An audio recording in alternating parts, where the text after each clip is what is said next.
Praise the lord. ఈ రోజు దేవుని మాట 46వ కీర్తన 10వ వచనం. ఊరకుండుడి, నేనే దేవుడు, నన్ను తెలుసుకునుడి. అన్యజనులలో నేను మహోన్నతుడగుదును, భూమి మీద నేను మహోన్నతుడగుదును. దేవునికే సమస్త మహిమ, ఘనత, ప్రభావం చెల్లును గాక.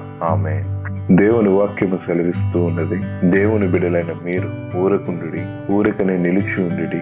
నేనే దేవుడు, నన్ను తెలుసుకుని భూమి మీద నేను మహోన్నతుడగుదును. నేను మహోన్నతుడను, అన్ని జనులలో నేను మహోన్నతుడగుదును. ఈ రోజు సమాజం ఏ విధంగా ఉందంటే, వారిని విమర్శిస్తూ, వారిని హేళన చేస్తూ, దేవుని గురించి చెప్పే ప్రయత్నం చేస్తూ ఉన్నారు. కానీ దేవుడు ఏమంటున్నాడు అంటే, మీరు ఊరకుండుడి, నేనే దేవుడు, నన్ను తెలుసుకుని అన్య జనుల్లో మహోన్నతుడిగా నిలబడే ఒక సమయం రాబోతుంది అని దేవుడు సెలవిస్తున్నాడు. హృదయాలలో దేవుని కార్యము చేయాలనంటే అది దేవుని వలనే సాధ్యమవుతుంది తప్ప నీ వలన సాధ్యము. నీవు నీ క్రియలను, నీవు దేవుని ప్రేమను, నీవు క్రీస్తుని వెంబడిస్తున్నావని క్రియలలో చూపించాలి. ఊరకుండుడి, దేవుడే తన కార్యములు ఆయనే చక్కదిద్దుకుంటాడు. కాబట్టి నీ పని నీవు చేసి మిగిలిన పని దేవునికి అప్పగించు. ఆయన మహోన్నతుడైన దేవుడు, సమస్తమును చేయగలిగిన దేవుడు, సమస్తమును చక్కబెట్టగలిగిన దేవుడు. సమస్త ఘనత, భావం ఆయనకే చెల్లును కాక.